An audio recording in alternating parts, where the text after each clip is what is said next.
आज अपन chapter start करने वाले हैं unit and dimension and error analysis.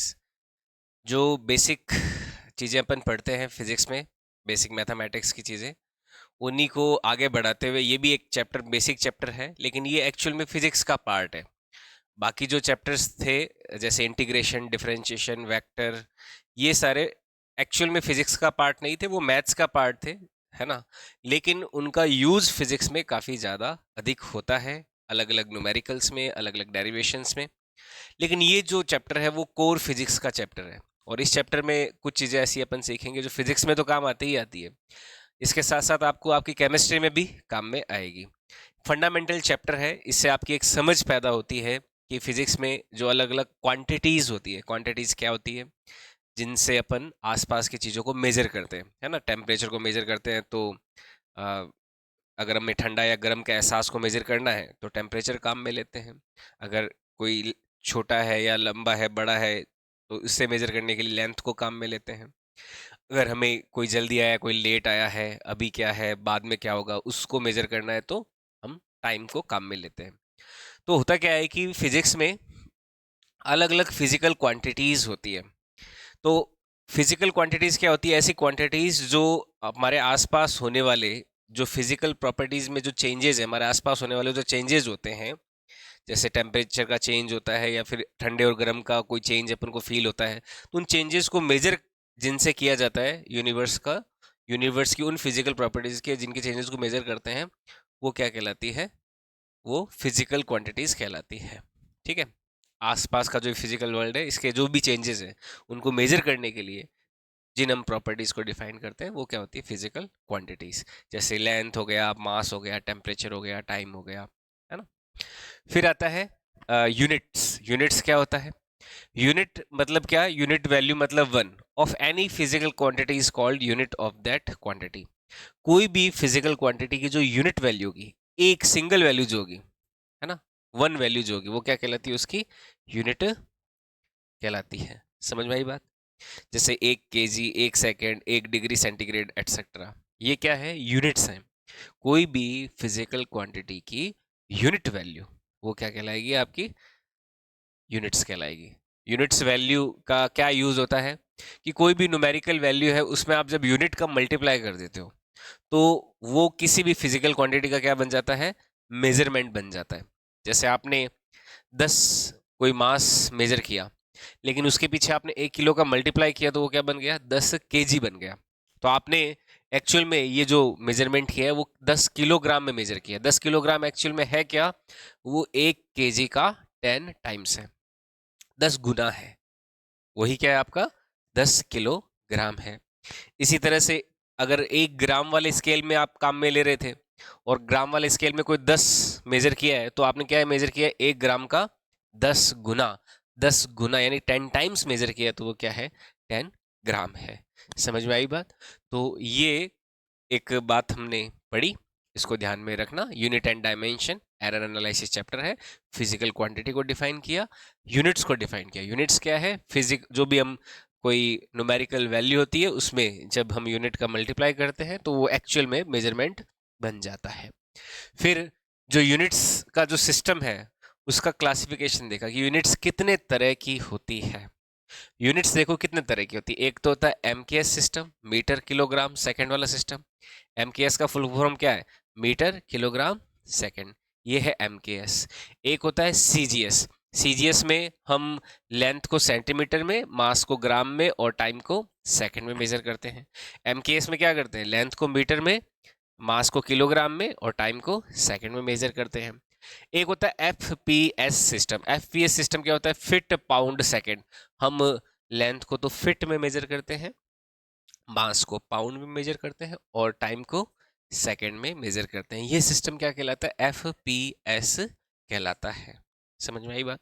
अब होता क्या था कि मैंने बताया हर कंट्री जो है अपना अलग अलग सिस्टम ऑफ यूनिट्स यूज कर रही थी। सिस्टम ऑफ यूनिट्स मतलब लेंथ को मेजर करने के लिए क्या यूनिट यूज कर रहे हैं, मास को मेजर करने के लिए क्या यूनिट मेजर यूज कर रहे हैं, टाइम को मेजर करने के लिए।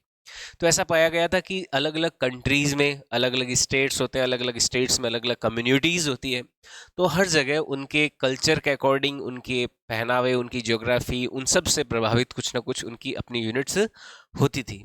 और उस वजह से शुरू हुआ एक कन्फ्यूजन, एक कन्फ्लिक्ट, चीज़ों का जो इन्फॉर्मेशन का आदान प्रदान है, एक्सचेंज है, वो इजीली नहीं हो पाता था। इस वजह से हमारे जितने भी साइंटिस्ट लोग थे, उन्होंने सब ने मिलके एक यूनिफॉर्म यूनिट्स का सिस्टम बनाया। उसको क्या बोला गया? एसआई।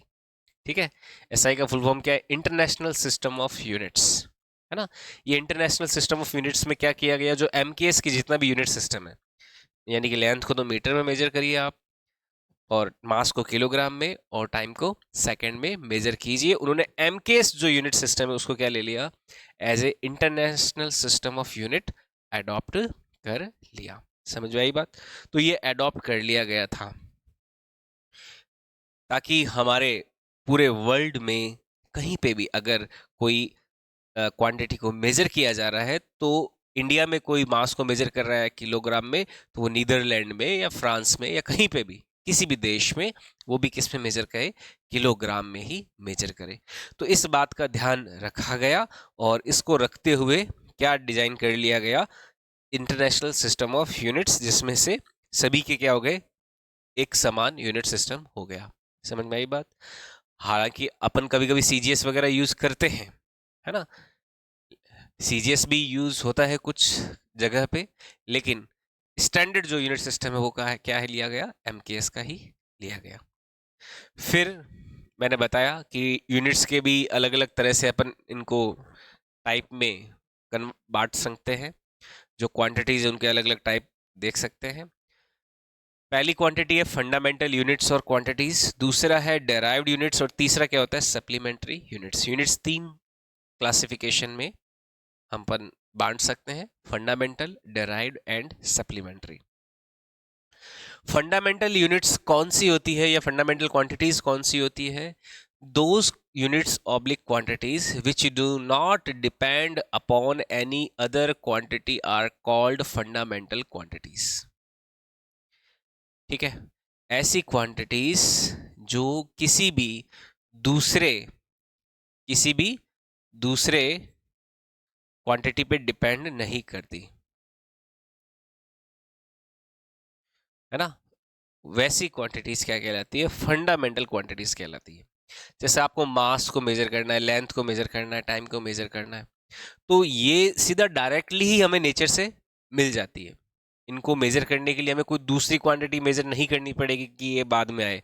जैसे मैंने एग्जांपल लिया वॉल्यूम, अगर आपको मेजर करना है तो पहले आपको लेंथ, विड्थ और हाइट तीनों मेजर करनी होती है, कोई भी रूम का अगर वॉल्यूम मेजर करना है तो यहाँ पे लेंथ जब मेजर कर रहे हो तो वॉल्यूम पता है आपको? नहीं, इसका कोई जरूरत नहीं है ना। लेंथ डायरेक्टली मेजर हो जाएगी, तो लेंथ तो क्या है? फंडामेंटल क्वांटिटी है। लेकिन वॉल्यूम क्या कर रहा है? लेंथ पे डिपेंड कर रहा है, इसलिए वॉल्यूम क्या होता है?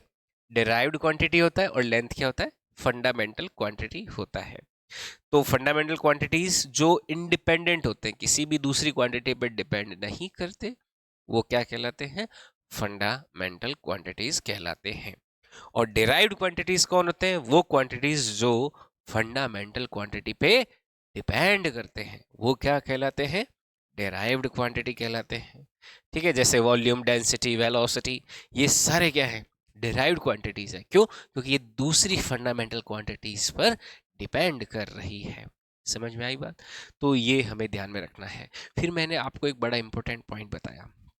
वो पॉइंट क्या था कि अगर वॉल्यूम को मेजर करना है तो लेंथ को मेजर करना पड़ेगा पहले, लेकिन मैंने बताया कि लेंथ को ऐसे भी तो लिख सकते हो, volume upon width into height. अगर आपको वॉल्यूम पता है, विड्थ और हाइट पता है, तो आप लेंथ को निकल सकता है।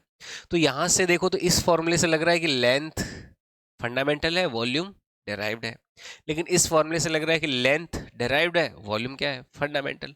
तो यहाँ पे मैंने आपको एक बात बताई कि कोई भी जो क्वांटिटी है ना, कोई भी क्वांटिटी जो है वो फंडामेंटल भी हो सकती है और वो डेराइव्ड भी हो सकती है। वो तो फॉर्मूला लिखने पे डिपेंड करता है ना, फॉर्मूला अपन किस तरह से लिख रहे हैं। तो यहाँ पे एक पॉइंट ध्यान में रखना कि any quantity can be fundamental as well as any quantity can be fundamental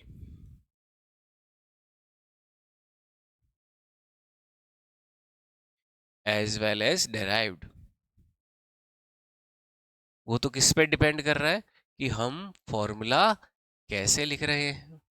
तो इस बात के कन्फ्लिक्ट से बचने के लिए, है ना, कि कोई साइंटिस्ट किसी को फंडामेंटल क्वांटिटी मान रहा है, कोई साइंटिस्ट किसी भी दूसरी क्वांटिटी को फंडामेंटल मान रहा है, तो इस बात के कन्फ्लिक्ट से बचने के लिए साइंटिस्ट लोगों ने फिर क्या किया, कुछ यूनिट्स को फंडामेंटल बोल दिया कि यही जो यूनिट्स हैं इनको फंडामेंटल माना जाएगा, है ना।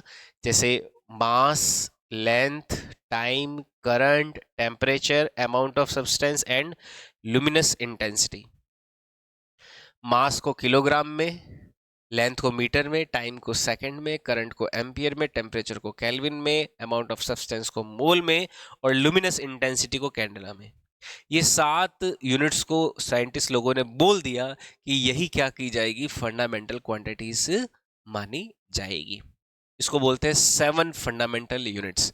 तो यहाँ पे साइंटिस्ट लोगों ने क्या किया, 7 fundamental units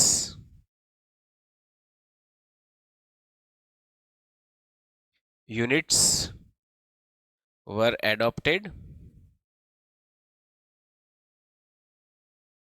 to avoid any conflict,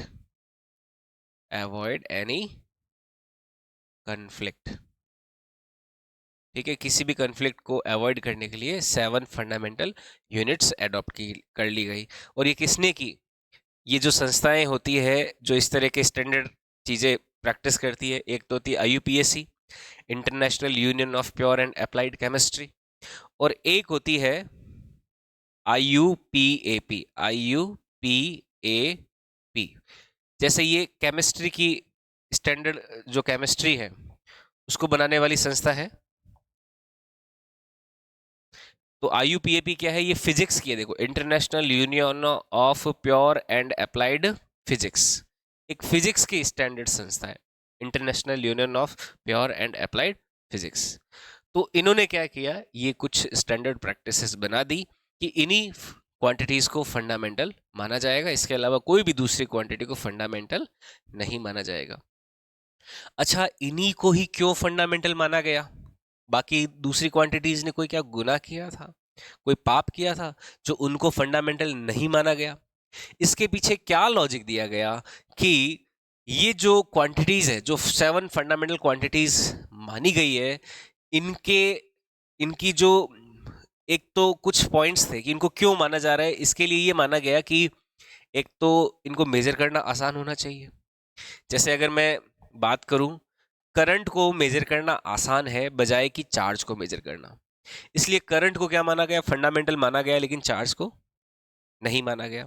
तो इन क्वांटिटीज को ही फंडामेंटल क्यों माना गया, इसके पीछे का कारण क्या था कि एक तो वो क्वांटिटी मेजर करने में आसान होनी चाहिए, दूसरा उस क्वांटिटी को कैलकुलेशंस भी आसानी से उसके लिए किया जा सके हमारे द्वारा, और वो फ्रिक्वेंटली यूज हो रही है बहुत सारे फॉर्मूलों में।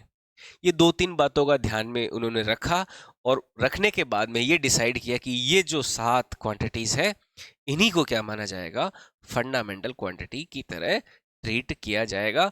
और ये 7 फंडामेंटल क्वांटिटीज इतनी इंपॉर्टेंट है कि बाकी पूरे फिजिक्स में जितने भी क्वांटिटीज है वो इन क्वांटिटीज से एक्सप्रेस की जा सकती है, इतनी ज्यादा महत्वपूर्ण है केवल ये 7 फंडामेंटल यूनिट्स। समझ में आई बात?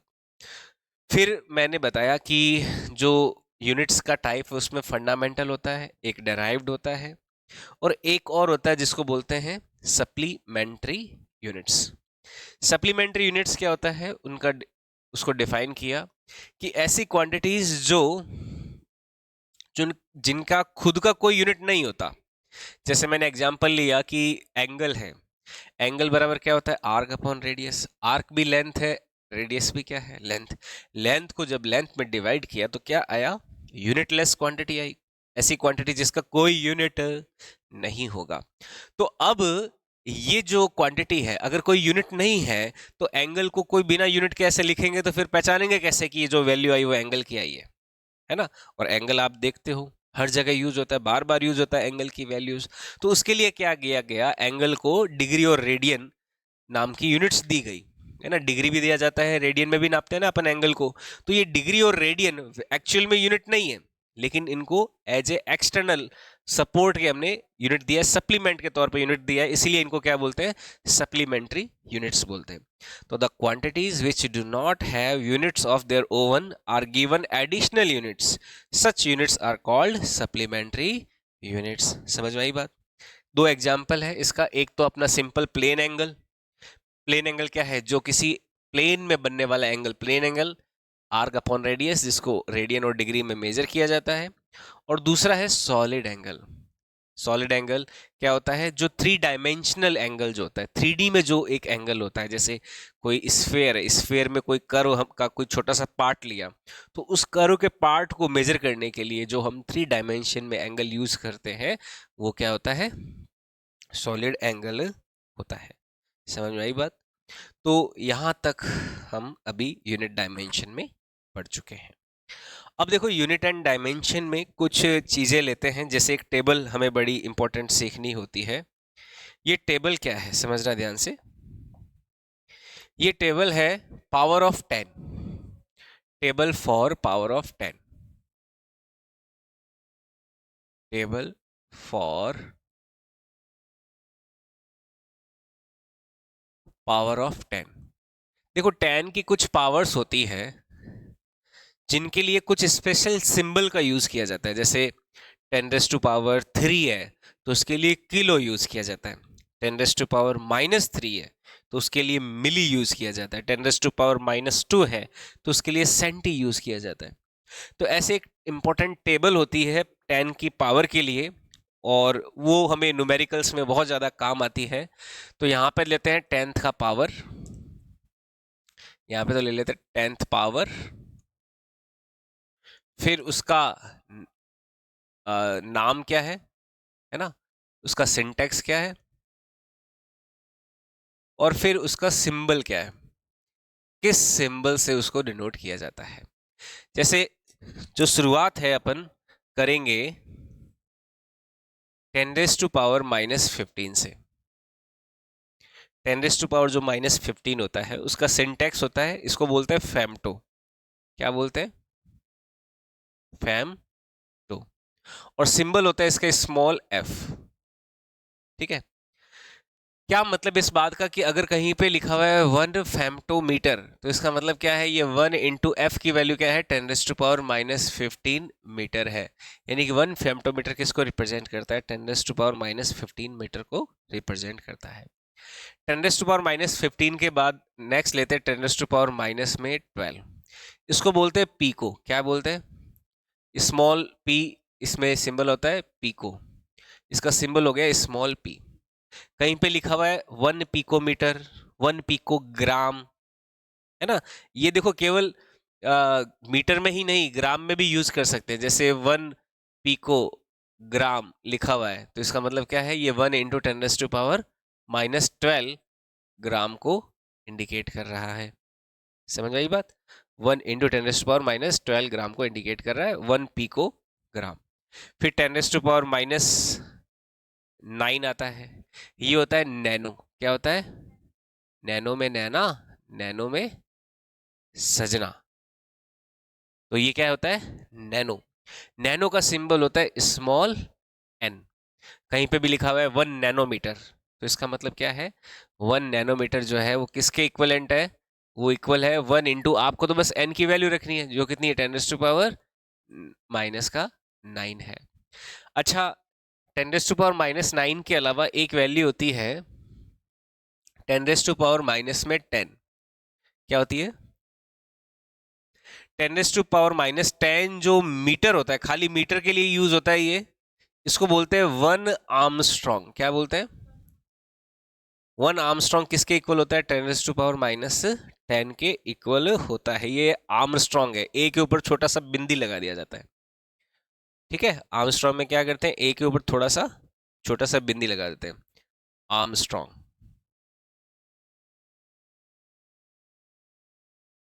ठीक है। 10⁻⁻10 ये किलोग्राम वगैरह के लिए, ग्राम के लिए, उनके लिए नहीं यूज होता, only for length, only for length. ठीक है, ये यूज्ड ओनली फॉर लेंथ। जो 10⁻⁻10 मीटर है वो एक आर्मस्ट्रॉन्ग के बराबर होता है। बाकी सारे जितने भी ये सिंटेक्स है, ये लेंथ के लिए, टाइम के लिए, मास के लिए, सब के लिए यूज होते हैं। जैसे 1 नैनो सेकेंड है, तो वो नैनो जो है मीटर के लिए भी यूज हो सकता है, नैनोग्राम के लिए भी यूज हो सकता है, नैनो सेकेंड के लिए भी यूज हो सकता है। लेकिन 10⁻⁻10 मीटर जो है वो केवल और केवल आर्मस्ट्रॉन्ग एक लेंथ के लिए यूज होगा। ठीक है, ये हो गया नैनो। फिर आता है माइनस में 6, 10⁻⁻6, इसका नाम होता है माइक्रो।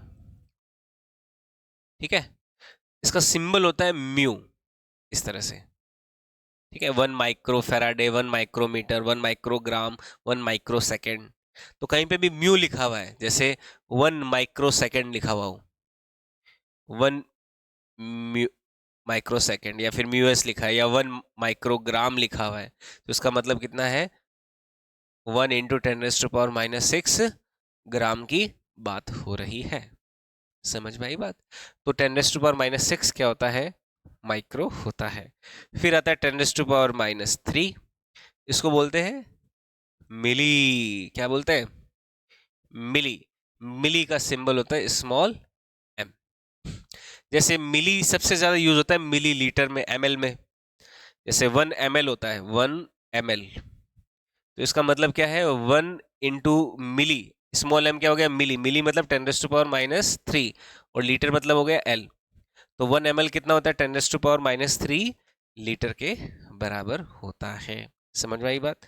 तो 10⁻⁻3 का मतलब क्या हुआ, 1 मिली हो गया। फिर 10 आता है माइनस में 2, 10⁻⁻2 को बोलते हैं सेंटी। क्या बोलते हैं, सेंटी। बड़ा इंपॉर्टेंट है, बार बार यूज होता है। सेंटीमीटर तो बहुत ज्यादा फेमस है, सेंटीमीटर। जैसे आप 1 सेंटीमीटर लिखते हो ना, 1 cm, तो 1 सेंटीमीटर का मतलब क्या है, वो सेंटी एक सिंबल है, सिंटैक्स है, जिसका वैल्यू कितना होता है, -2 है। यानी कि 1 सेंटीमीटर किसके बराबर है, 10⁻⁻2 मीटर के बराबर है। और सेंटी का सिंबल जो होता है वो होता है स्मॉल सी। ठीक है, फिर आता है 10⁻⁻1, ये होता है डेसी। क्या होता है, कम यूज होता है केमिस्ट्री में, कभी कभी मोलैरिटी को इंडिकेट करने के लिए deci molar, deci molar use हो सकता है। 10⁻⁻1 को बोलते हैं डेसी। ठीक है, फिर आता है 10⁻+1, इसको बोलते हैं डेका।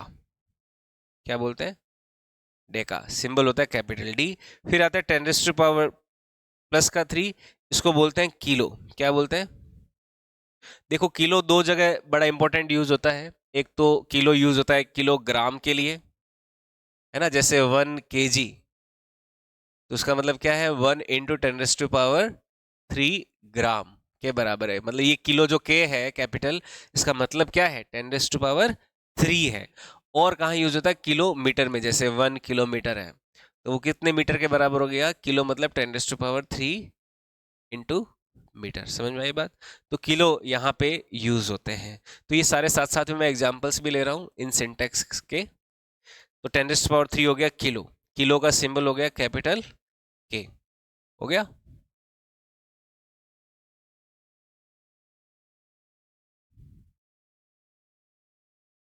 ठीक है। किलो के बाद में नेक्स्ट आता है 10⁻⁶। 10⁻⁶ को बोलते हैं मेगा।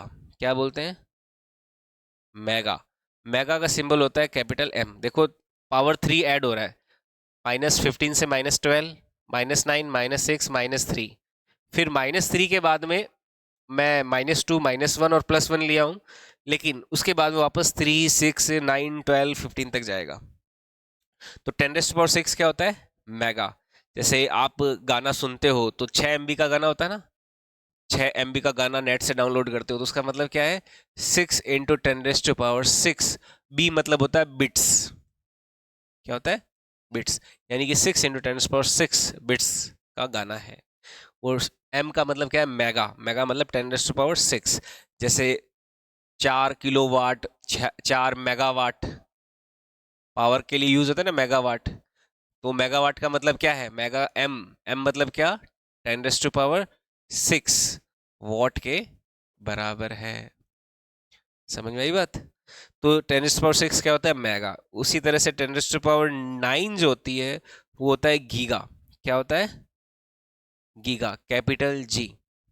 जैसे आप जीबी यूज करते हो ना मूवी वगैरह के लिए, 1 GB, 1 GB क्या हो जाएगा, 1 इंटू, हाँ 1 इंटू 10⁻⁹ बिट्स। अच्छा, एमबी और मेगा और गीगा में रिलेशन देखें तो गीगा जो होता है वो उससे 1000 गुना ज़्यादा है ना, 10⁻³ टाइम्स ज़्यादा है।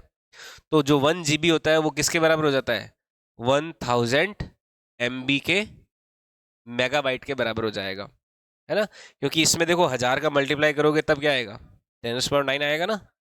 तो 1 GB 1000 MB के बराबर होता है। फिर गीगा के बाद में आता है 10⁻12। ये होता है जीबी जो होता है, जीबी के बाद में आता है टेरा, टीबी, कैपिटल टी इसका सिंबल होता है। जैसे हार्ड डिस्क 1 TB की, 2 TB की, ऐसे बोला जाता है ना। तो 1 TB की हार्ड डिस्क जो होती है, 1 TB की हार्ड डिस्क, उसमें पता है कितने जीबी होते हैं, क्योंकि देखो 1000 टाइम्स हो गया ना, तो उसमें जीबी कितने होंगे, 1000 GB होते हैं। 1 TB की हार्ड डिस्क जो होती है उसमें 1000 GB होते हैं। फिर टेरा के बाद में आता है 10⁻15। ये होता है पेटा। क्या होता है, इसका सिंबल होता है कैपिटल पी। और पेटा क्या हो जाता है, 1000 टाइम्स ऑफ जीबी होता है। तो 1000 GB, 1000 sorry TB, 1000 times of TB है, तो 1000 TB मिलके क्या बना लेते हैं, एक पेटा बना लेते हैं, पेटाबाइट्स। जैसे 1 पेटाबाइट, 1 पेटाबाइट किसके बराबर है, 1000 गीगाबाइट के बराबर है। समझ में आई बात। ये जो सर्वर्स होते हैं ना जिसमें वेबसाइट होती है या फिर जो कस्टमर्स के डेटा वगैरह स्टोर किए जाते हैं, तो वहाँ पे इनका यूज़ किया जाता है। समझ में आई बात। ये उनमें यूज़ होते हैं, ये पेटाबाइट वाला। पेटाबाइट में बहुत ज़्यादा स्टोरेज हम स्टोर कर सकते हैं, 1000 जो टेराबाइट्स है उनको यूज़ कर सकते हैं, टीबी। समझ में आई बात। तो ये कुछ यूनिट्स हैं जो हमें ध्यान में रखना है। ओके। और 1 ईयर, 1 सेंचुरी, ये सब तो पता ही होगा। कुछ चीज़ें जैसे 1 डेकेड या फिर वन, देखो 1 ईयर जो होता है, 1 ईयर, 1 ईयर में डेज कितने होते हैं, 365 डेज होते हैं। और 365 डेज में अगर मैं एक डे की बात करूं तो एक डे में हावर्स कितने होते हैं, 24 हावर्स होते हैं। और एक हावर में मैं मिनट्स की बात करूं तो कितने होते हैं, 16 मिनट्स होते हैं। और एक मिनट में सेकंड्स की बात करूं तो कितने होते हैं, 60 सेकेंड्स होते हैं। ठीक है।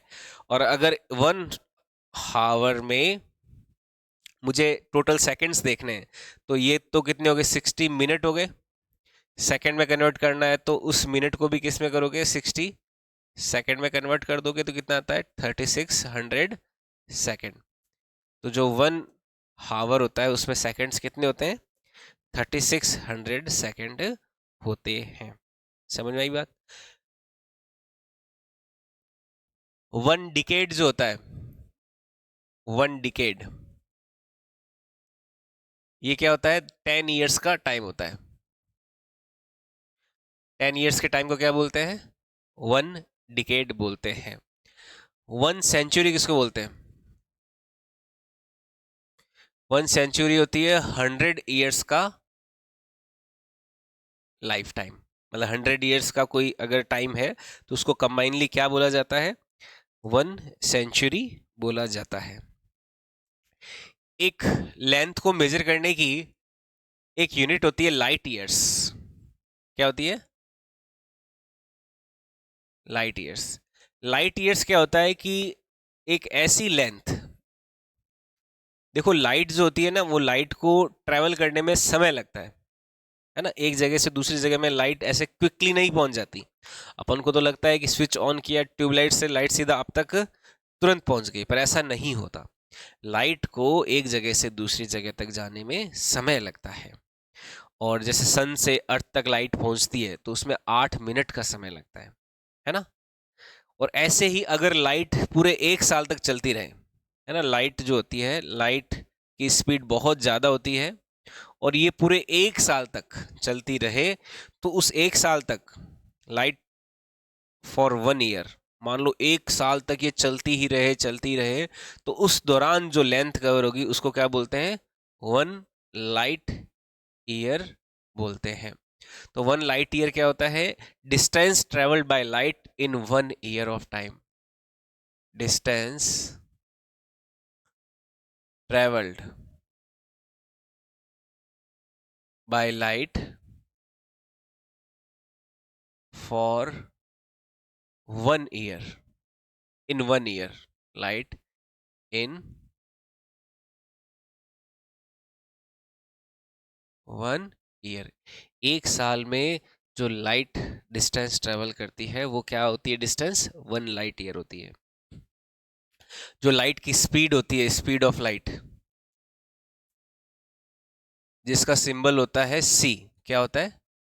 सी। इसकी वैल्यू होती है 3 × 10⁸ मीटर पर सेकेंड। ये क्या होता है? स्पीड ऑफ लाइट होता है। यानी कि 1 सेकेंड में ये कितना चल लेती है? 3 × 10⁸ मीटर पर सेकेंड। 10⁸ पता है कितना हो गया? अगर लाइट की स्पीड को विजुलाइज करना हो तो देखो, 3 × 10⁸ का मतलब क्या हो गया? हमें 3 के पीछे कितने लगा देने? 8 जीरो लगा देने। इतने मीटर जो है लाइट क्या चलती है? पर सेकेंड चलती है।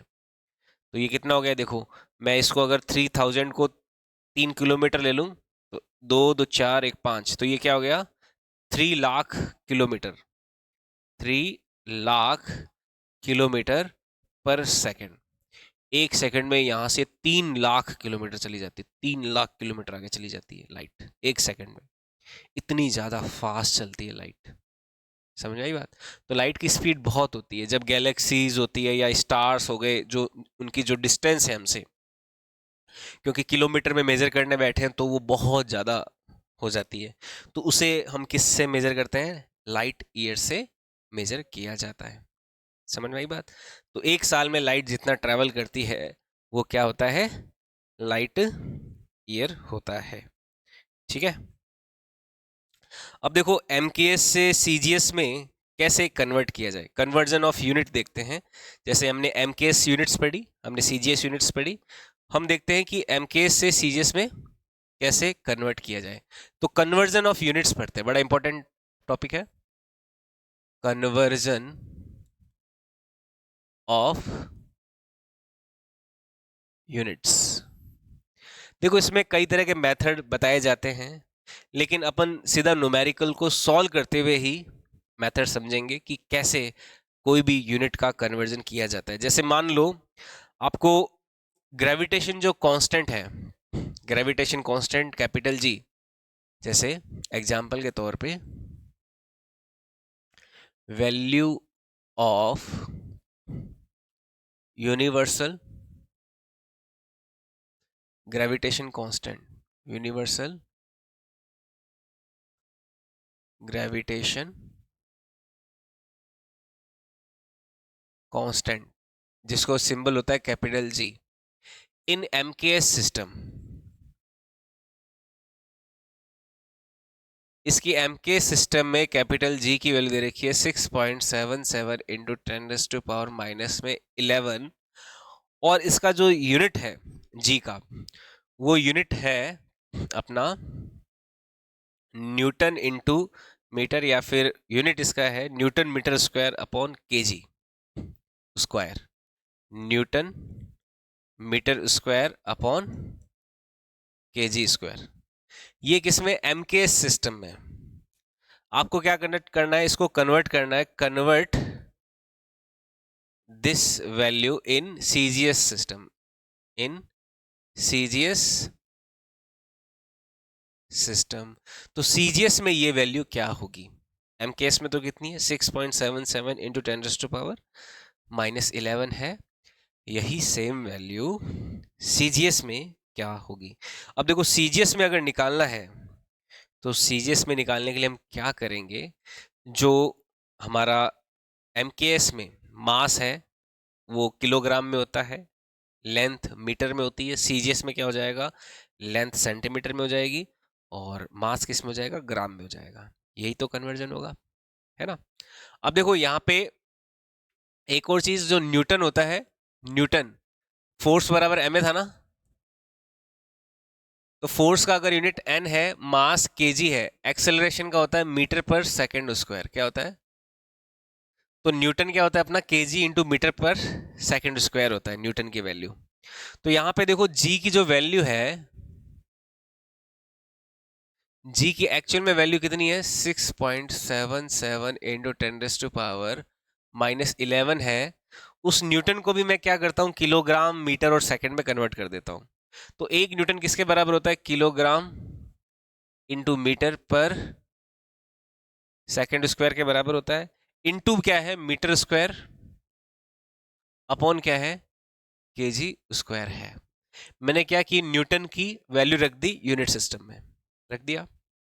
ठीक है, अब देखो g बराबर क्या हो गया? 6.77 इंटू 10⁻⁻11।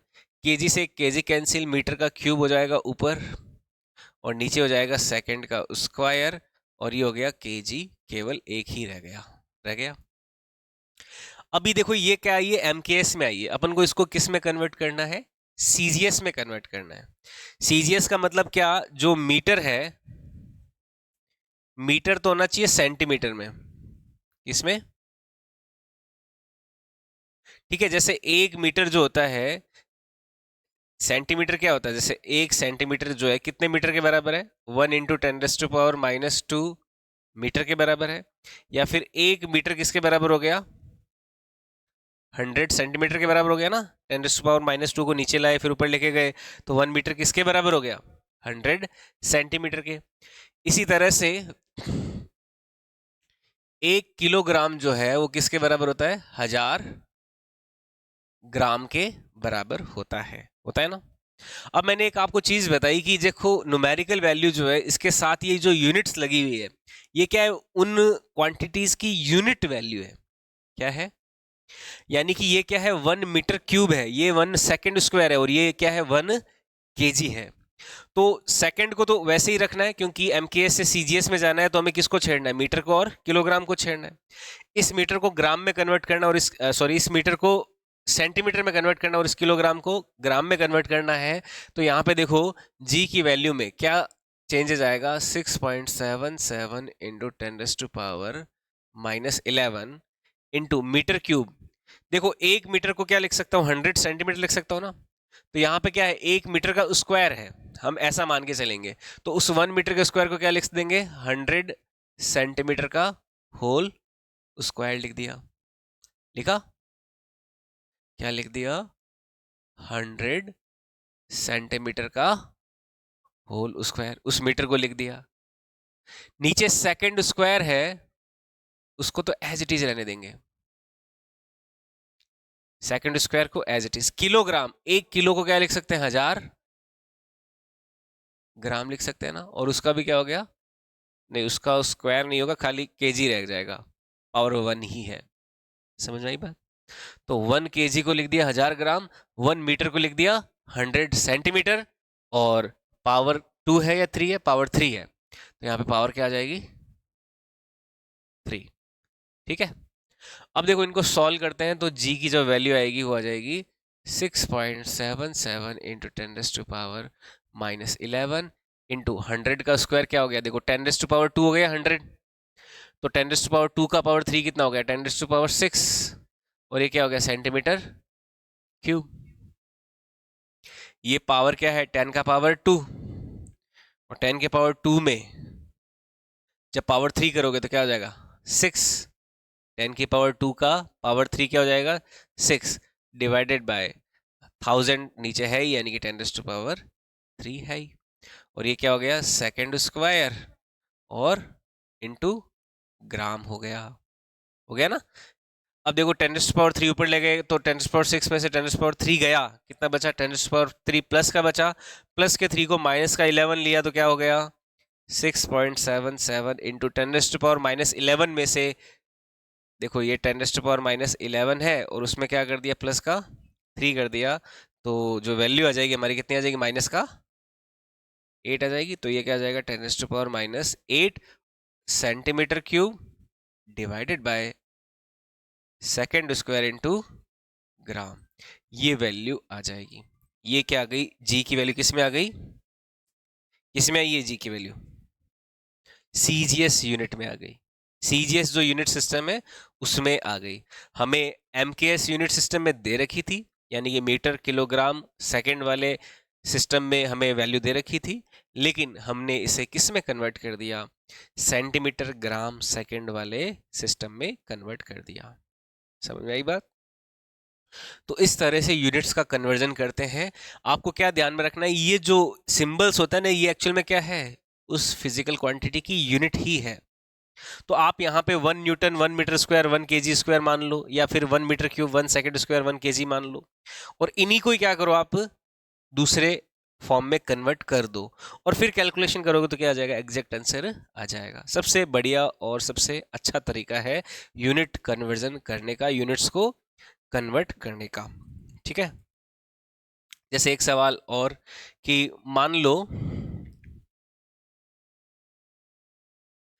क्वेश्चन है कि कोई लेंथ जो है एल, ये दे रखी है 6000 आर्मस्ट्रॉन्ग, कितनी दे रखी है 6000 आर्मस्ट्रॉन्ग, ये अपनी लाइट की वेवलेंथ होती है वैसे। मान लो लेंथ कोई दे रखी है 6000 आर्मस्ट्रॉन्ग, तो इसे कन्वर्ट करना है,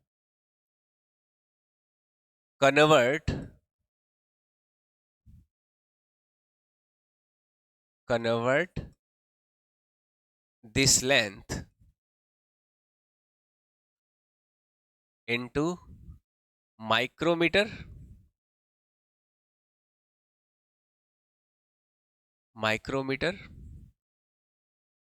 एंड नैनोमीटर। यही लेंथ माइक्रोमीटर और नैनोमीटर में कैसे एक्सप्रेस की जाएगी, उसमें इसकी वैल्यू क्या होगी, तो ये हमें पता लगाना है।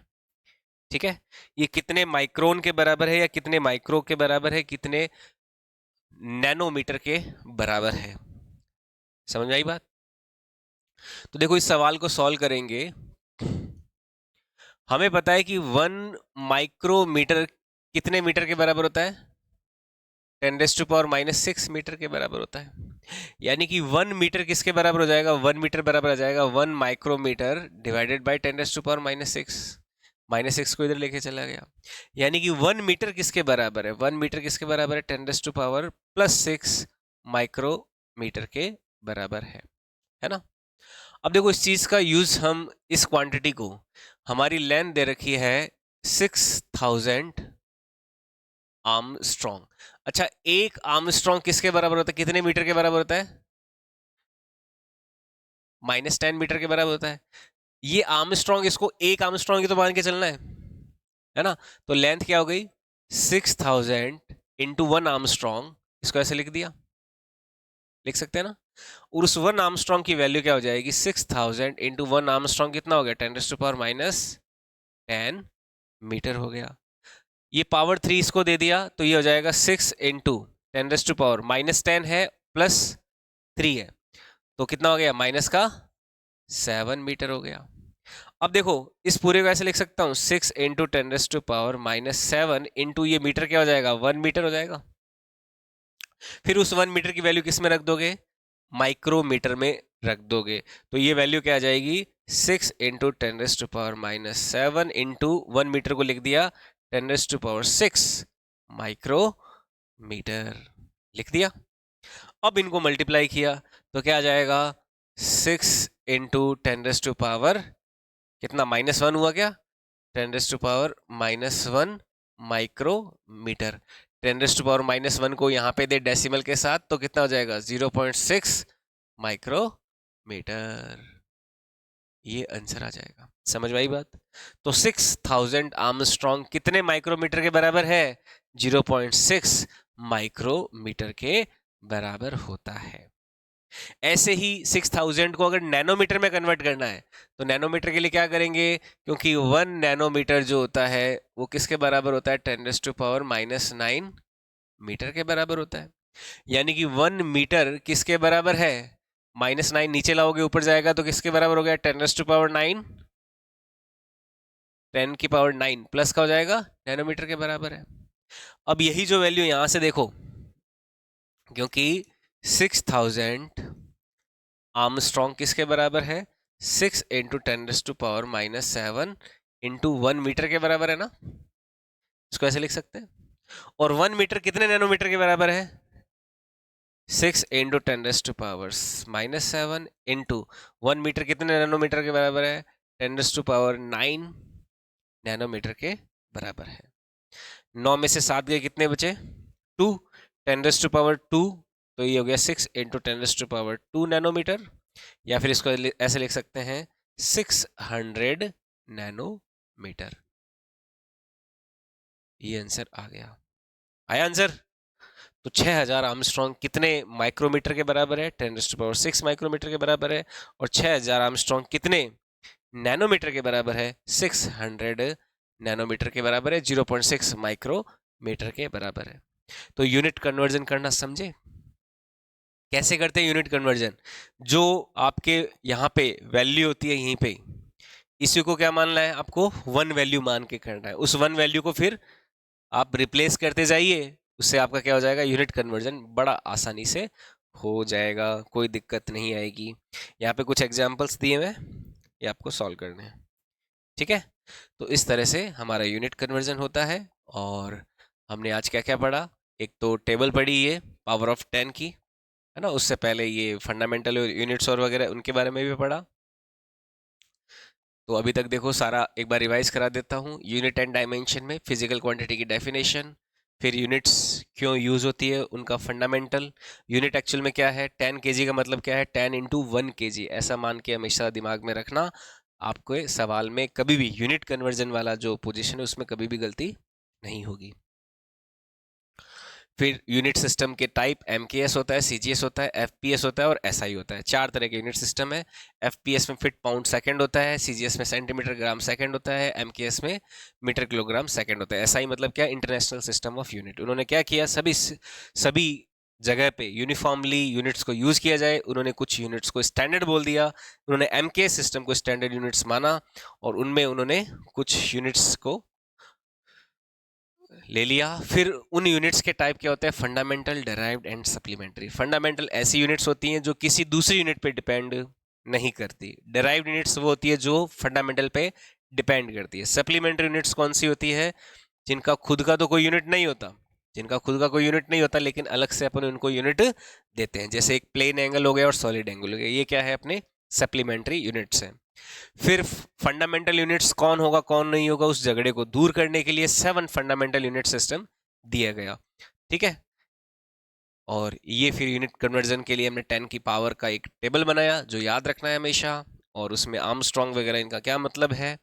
फिर यूनिट कन्वर्जन के लिए कुछ लाइट ईयर्स की वैल्यू, टाइम की वैल्यूज जो हमें आगे यूज होगी बेसिक्स में, और ये सवाल हमने किया। समझ में आया बात? तो यहां तक हमने आज पढ़ा। क्लियर है? ठीक है? तो यहां से आगे अपन लेंगे कल। आज के लिए इतना ही। ओके, इसे नोट कर लेना और जो क्वेश्चंस हैं, है ना, जहां पे दिए हुए आगे एग्जांपल्स में, वो भी सॉल्व कर लेना।